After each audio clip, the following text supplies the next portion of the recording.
राम राम। हमारा जो विषय चालू है गुरु महाराज का भिन्न निर्णायक अंग। हमने इसमें देखा कि गुरु महाराज कहते हैं कि जैसे राजा जो है अपने हाकम से अगर गलती हो गई तो उसको उसके पद से उतार देता है। अगर उसने कोई अच्छा काम किया तो उसको बख्शिशी भी दे देता है।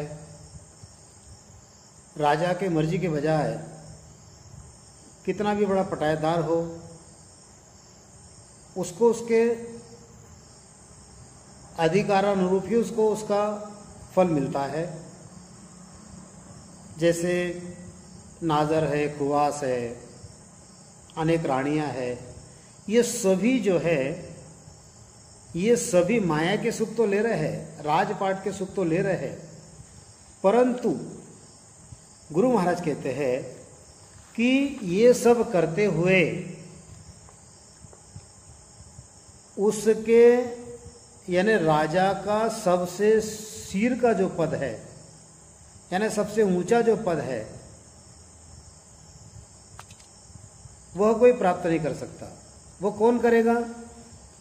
वह सिर्फ राजपुत्र ही प्राप्त करता है। राजपुत्र के अलावा अन्य किसी को उसका अधिकार है ही नहीं। तो इसी प्रकार से गुरु महाराज कहते हैं कि ये जो सत्स्वरूपी संत है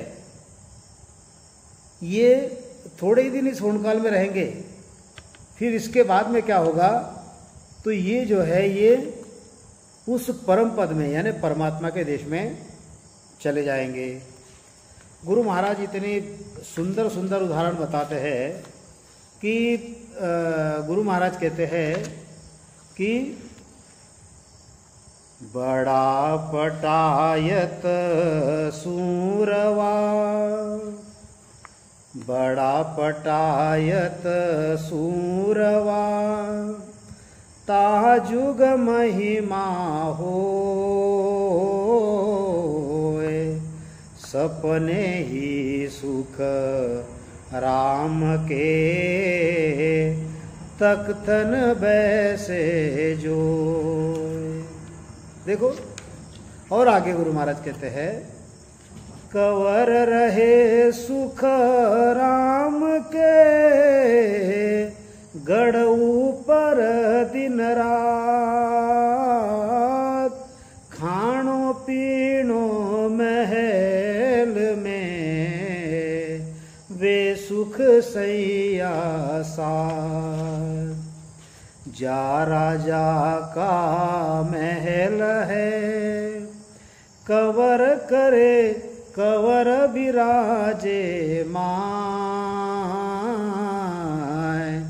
हाकम सुन सुख राम कहे, वहाँ लग कदे न जाए। बड़ा पटायत सूरवा, ताजुग महिमा होए, सपने ही सुख राम कहे, तख्तन बैसे जोए। देखो गुरु महाराज कहते हैं कि वह कितना भी पटायेदार, कितना भी शूरवीर हो, प्रधान कितना भी शूरवीर हो, उसके राज में का कोई भी व्यक्ति कितना भी शूरवीर हो, पूरे राज में उसकी महिमा होते रहती है, परंतु जो पटायेदार है, जो प्रधान है या जो भी शूरवीर है उसको राजगद्दी पर बैठने की आज्ञा नहीं है, उसको राजगद्दी पर नहीं बैठाते। इसी प्रकार से गुरु महाराज कहते हैं कि माया की जो करणियां हैं, माया की करनियां करने वाले जो पटायेदार है उनकी जगत में महिमा होती है। यहाँ पर अगर कोई अच्छी भागवत पढ़ लेता है तो दुनिया भर में उसकी महिमा होती है कि उनके जैसी कथा कोई नहीं करता। अगर कोई रामायण पढ़ता है, कोई गीता पढ़ता है, उसका अर्थ बड़ा अच्छा बताता है, तो उनकी महिमा जो है इसी जगत में होगी।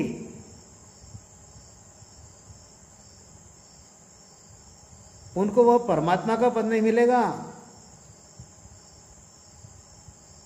तो गुरु महाराज वही समझाने की बात बता करते हैं।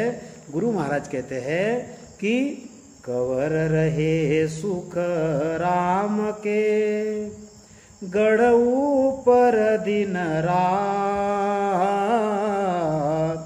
खाणो पीणो महल में, वे सुख सैया साथ। वह जो राजपुत्र जो होता है, वो जो कंवर होता है, वो रात दिन गढ़ के ऊपर रहता है। उसका खाना पीना सोना सुख सैया युवराजनी के साथ में जो भी है वो सारा राजमहल में उनके साथ में सुख लेता है। गुरु महाराज कहते हैं कि राजा के महल में सिर्फ राजपुत्र ही जा सकता है। कितना भी बड़ा हाकम हो, कितना भी बड़ा पटायतदार हो, कितना भी बड़ा मंत्री हो, वह राजपुत्र की जगह नहीं ले सकता। और जहां पर राजपुत्र का महल है, जहां राजपुत्र विराजमान रहता है, वहां पर कोई नहीं जा सकता। ऐसे ही गुरु महाराज कहते हैं कि यहां पर जो संत है, उस परमात्मा के संत, वे ही उस परमात्मा के देश में जा सकते हैं। अन्य किसी को जाने की वहां पर कोई गुंजाइश ही नहीं है। फिर आप बढ़िया वेद पढ़ लो, शास्त्र पढ़ लो, पुराण पढ़ लो, गीता पढ़ लो, भागवत पढ़ लो, रामायण पढ़ लो, आप कुछ भी करो, आपकी महिमा सिर्फ यहां तक ही होगी। परमात्मा के देश में जाने का वो रास्ता ही नहीं है। निर्णय नहीं लिया कि मुझे परमात्मा के देश में पहुंचना है, निर्णय तो यही ले लिया काल के देश में रहने का। फिर परमात्मा के देश की प्राप्ति कैसे होगी? गुरु महाराज कहते हैं, हाकम सुर अवतार देव ठाणायत जानो, ऋषि मुनि अवतार सिद्ध फिर पीर बखाणो, गावे सब दरसाल भक्त सरगुण सो होई, ये सब नाजर कुवास आन जानो सब लोई, निर्गुण ब्रह्म उपास राम रट गिगन समाया, से साधु सुख राम भूप रानी सुत जाया। अर्थ देखिए, इसका अर्थ क्या है? जैसे राजा के पास हाकम है, ऐसे ही उस सत्स्वरूप परमात्मा के पास 33 करोड़ देवता है, इंद्र है, अवतार है। जैसे राजा के पास में थानेदार होते हैं, बड़े बड़े अधिकारी होते हैं, वैसे ही ब्रह्मा विष्णु महादेव ये जो है ये उस परमात्मा के थानेदार है, बड़े बड़े अधिकारी है। माया के जो बड़े बड़े पद है, सर्वगुण भक्ति करने वाले, ये निर्गुण भक्ति करने वाले, ये उन पदों पर जाकर रुकेंगे। लेकिन जैसे राजा के पास में यह हाकम है, उसके बाद बड़े अवतार है, यानी ओहदेदार है, ऐसे ही उस परमात्मा के पास में गुरु महाराज कहते हैं कि ऑफिसर है, थानेदार है, उमराव है, नाजर है, कुवास है। लेकिन ये सब होने के उपरांत राजगद्दी पर बैठेगा तो कौन बैठेगा?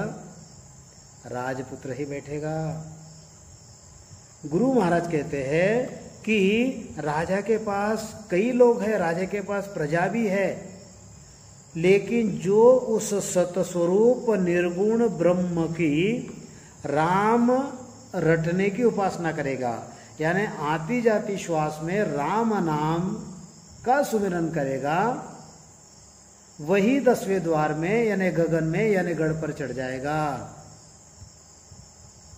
ऐसे जो साधु संत है वे राजपुत्र के समान है।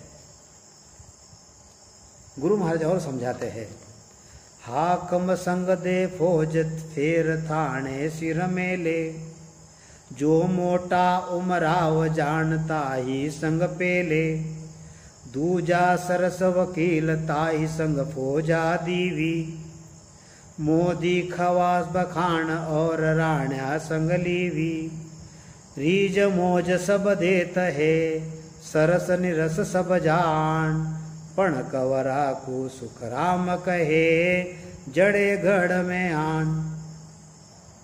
देखो कितना सुंदर उदाहरण बता रहे गुरु महाराज। क्या बता रहे गुरु महाराज कि राजा जो है वह जब युद्ध में जाता है तो उनके जो ऑफिसर है, उनके जो सेनानी है, जो पदाधिकारी है, उनके साथ में लड़ाई के लिए फौज भेज देता है। उनकी अच्छी अगर कोई कारागिरी हो गई, कामगिरी उन्होंने अच्छी बजा दी तो उनको इनाम भी देता है, परंतु राजपुत्र को कोई इनाम नहीं देता। थानेदार को लड़ाई पर वो भेज देगा, बड़े बड़े उमराव है उनको यानी लड़ाई पर भेज देगा, सारी फौज को लड़ाई पर भेज देगा। इतना ही नहीं तो अपना जो वकील है उसको परराष्ट्र के साथ बात करने के लिए भेज देगा, और जो खाने पीने की सामान की पूर्ति करता है उसके साथ में वो फौज भेज देगा। इतना ही नहीं तो राजा लड़ाई के वक्त अपनी रानी को भी लेकर जाएगा, लेकिन राजपुत्र को वो कभी लेकर नहीं जाता। सुना है कभी आपने? रानियों को लेकर जाने वाले जो राजा है, हमने कई उसके उदाहरण देखे हैं कि जैसे दशरथ के साथ कई जो थी वो रणांगण में गई थी, फिर उसने वो कोई दशरथ के साथ में उसने वर मांग लिया था कि रामचंद्र को जो है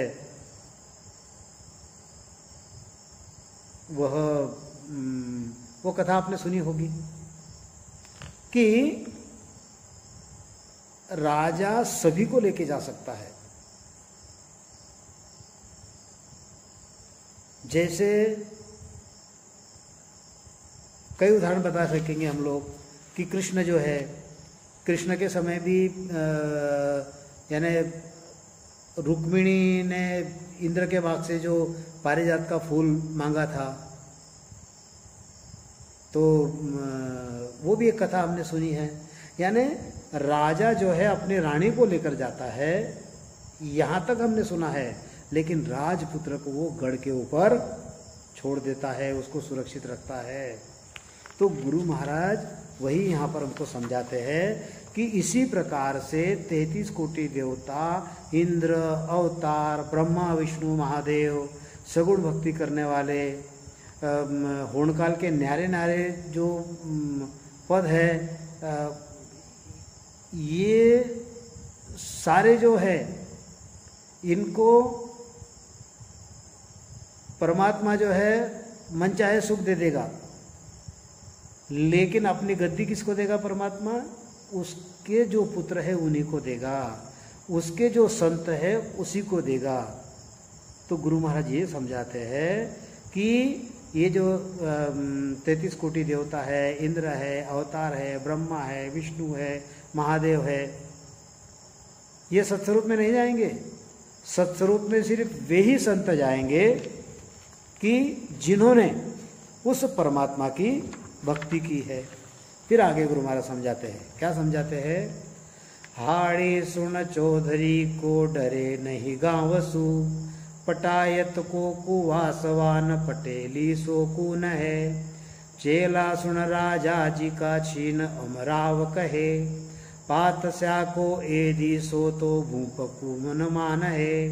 काजी सो कुरान पड़ा पात स्या को रद्द करे, मुल्ला सो बांग कुरानन माने नहीं। के सुखराम साधु राम जी का बेटा बेटी, आन देव को ही को आन देव सब ही को, ऐसी विद जान है। गुरु महाराज समझाते हैं कि जैसे गांव का मुखिया है, उस गांव के मुखिया का जो नौकर होगा वो गांव वालों से डरता नहीं। जहागीरदार की हुजूरी में जो मनुष्य है वो गांव के मुखिया को भी नहीं डरता। जैसे राजा और उमराव है,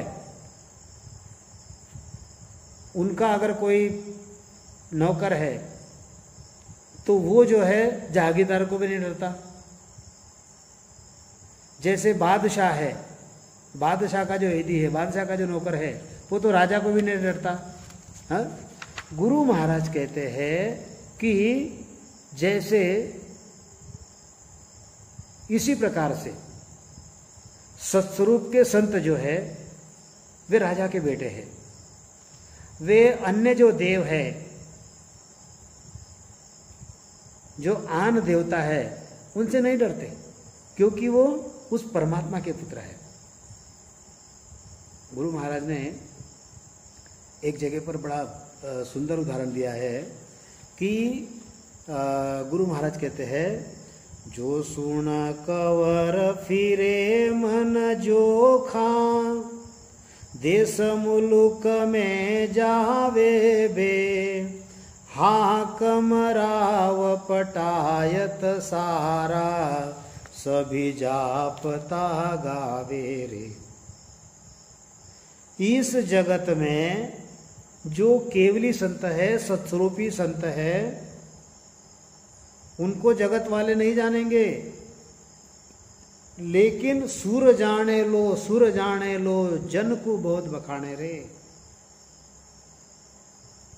देवी देवता उनको जानते हैं कि ये परमात्मा के भगत है, वो उनके काम में आना चाहते हैं। वे उनको माने नहीं माने। जो सुन कवर फिरे मन जोखा, देश मुलुक में जावे रे, हाकम राव पटायत सारा, सभी जापता गावे रे। ये जो केवली संत है, जो श्वासों श्वास में राम नाम का स्मरण करते हैं, इनका जापता देवी देवता करते हैं। जैसे कोई राजा का राजपुत्र किसी मुल्क में चला गया, किसी प्रांत में चला गया, तो उसको संभालने की जिम्मेदारी उस प्रांत का जो अधिकारी है उसकी होती है। अगर राजकुमार को थोड़ी भी खरोच आ गई तो राजा उस प्रांत का जो अधिकारी है उसको दंड कर देता है। ऐसे ही यहाँ पर केवली संतों के ऊपर अगर कोई आँच आती है, केवली संतों को कोई थोड़ा भी कोई नुकसान होता है, तो ये देवी देवता डरते हैं कि वो परमात्मा हमको कहीं दंड ना दे दे। तो इसीलिए भक्ति अगर करनी है तो उस परमात्मा की करो। भक्ति का निर्णय लो, और निर्णय लेकर अगर तुम भक्ति करोगे तो बराबर परम मोक्ष में चले जाओगे, उस परमात्मा के देश में चले जाओगे। नहीं तो आप भक्तियां करते रहो, वापस यहाँ पर आते रहो। पुनरपि जन्मम पुनरपि मरणम पुनरपि जननी जठरे शयनम। सारी भक्तियां जो है वो सारी काल के मुख में हैं। सिर्फ वो परमात्मा की जो सत्स्वरूप की भक्ति है वो ही परमात्मा के देश में जाती है। इसलिए अगर आपको सुखी होना है, इस जन्म मरण के चक्र से अगर बाहर निकलना है, तो आपको निर्णय लेकर भक्ति करनी होगी। और निर्णय यही लेना होगा कि उस परमात्मा के भीदी जन जो है वे आपको जहाँ मिलेंगे उनके शरण में चले जाओ। आती जाती श्वास में राम नाम का स्मरण करो। पूर्व के 6 कमल, पश्चिम के 6 कमल छेदन करो और जीते जी अपना 10वां द्वार खोलकर उस परमात्मा के यहाँ चले जाओ। मोक्ष जो है ये वह जीवित अवस्था में मिलता है। मृत्यु के पश्चात कौन कहाँ गया कोई नहीं बता सकता। इसलिए गुरु महाराज कहते हैं बिना निर्णा भक्ति करे वो वापिस ही आएंगे। तो इसलिए अगर मोक्ष की भक्ति करनी है तो जो जीवित अवस्था में परम मोक्ष दिलाते हैं ऐसे संतों से संपर्क करो। ऐसे जो संत है इस धरा पर आदि सद्गुरु, सर्व आत्माओं के सद्गुरु, सर्व सृष्टि के सद्गुरु सद्गुरु सुखराम जी महाराज है। उनका शरणा लो, उनका ज्ञान सुनो और उन्होंने बताए हुए विधि के अनुसार सुमिरन करो और जीवित अवस्था में परम मोक्ष की प्राप्ति करो। राम राम बोलो। आदि सद्गुरु, सर्वात्माओं के सद्गुरु, सर्व सृष्टि के सद्गुरु सद्गुरु सुखराम जी महाराज ने धन्य हो, धन्य हो, धन्य हो। राम सभा में राम राम महाराज।